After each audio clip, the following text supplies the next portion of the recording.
Work from home, hybrid models, and digital nomads. Since 2020, the way we work has transformed in many ways. But now that we've mostly returned to the office, the next era of work is all about fostering inclusivity, productivity, and empowering everyone involved.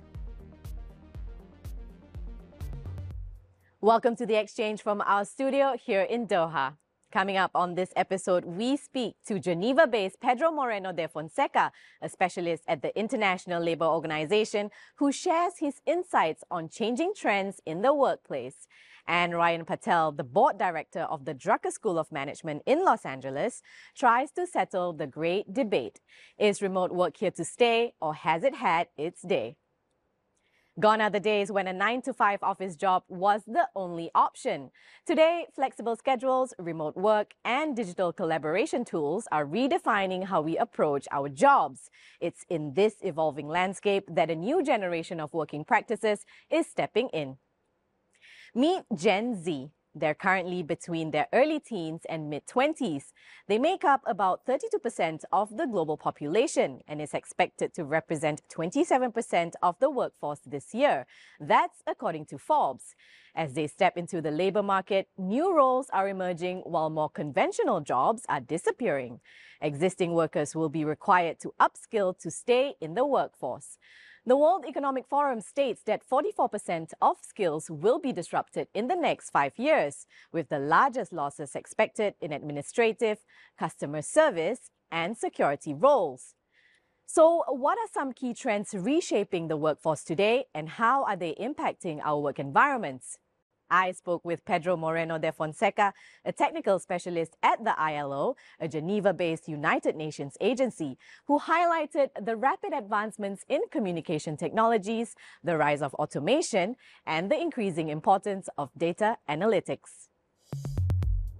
Women are participating more in the labor market, and especially in occupations which require more science and technology skills. We have, of course, a rise in automation that is also connected to the trend for stronger use of artificial intelligence. We have also a strong employment these days of data analytics, which is affecting management, growth of the gig economy, a growth of e-commerce, and all these things are very important and are having very strong effects. But the fact that we have an aging population is also having a strong effect because people stay longer at work. Well, for companies who have decided to end hybrid work, getting employees to follow the new guideline has proven to be quite a challenge.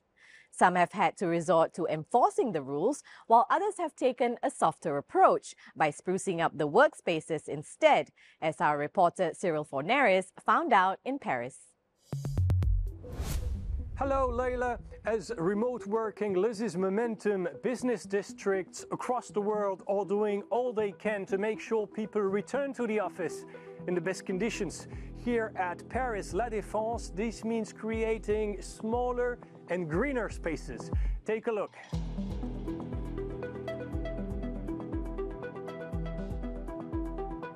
Gone are the endless open spaces and concrete slabs. This famous esplanade is to become a 5-hectare park by 2027. Inside the buildings, another transformation is underway. Companies now want less space and, more importantly, quality space. The workers are much more ambitious about the environmental qualities of the buildings, of the place they work in. The usual very standard and monofunctional work environments have begun to disappear quite completely. But it's obviously very important for the future of La Défense that we are able to transform and to rethink the usage of these existing towers. Numbers show that firms are more reluctant to invest in property, which opens up opportunities for temporary and shared workspaces. Quirk is a French startup that offers top-of-the-range office space for rent, including spa, gym, and gourmet restaurant. They have just opened this new co-working space with every detail considered to meet their clients' needs. Les sociétés cherchent de plus en plus de personnalisation, de flexibilité et d'un service aux standards les plus élevés. On a de plus en plus d'entreprises qui viennent chez nous pour recevoir, accueillir un client très prestigieux. Donc elles ont la confiance en venant chez nous qu'on va absolument s'occuper de tout Notre ambition, c'est vraiment d'incarner tous ces standards du monde de l'hôtellerie de luxe dans les bureaux de demain. That's it, Leila. The future of work is here, and it's all about finding balance. Well, like the companies in Paris, industry leaders like Amazon, Meta, and JP Morgan have also decided to phase out their work from home policies. I asked Ryan Patel, board director of the Drucker School of Management in California, if there is a case for firms big or small to keep a hybrid working policy.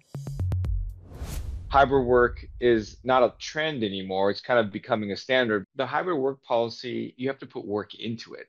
So it's not something that you can just create a policy for one company and they can copy it. Now, with big companies, let's be very honest, they have a lot of real estate. So when you have a lot of real estate, what do you have to do with that? You have to use it. Amazon is setting a trend here that their policies may feel maybe rigid to others, but for them it works. I believe age diversity isn't really a challenge. I think it's a competitive advantage. When you think about having baby boomers, millennials, Gen Z, and Generation X too, I think companies have a rare opportunity to increase. So if everybody in the room looks and thinks the same, you're probably solving the wrong problem. Now it's time for our regular feature, Business in 60 Seconds. Start the clock. LG is gearing up for its fourth quarter 2024 financial results as its subsidiary LG Electronics plans to launch the Q9 AI-powered humanoid robot this year, challenging rivals like Hyundai and Samsung. LG is also accelerating investments in appliance subscription services and its AI platform business as part of a strategic shift.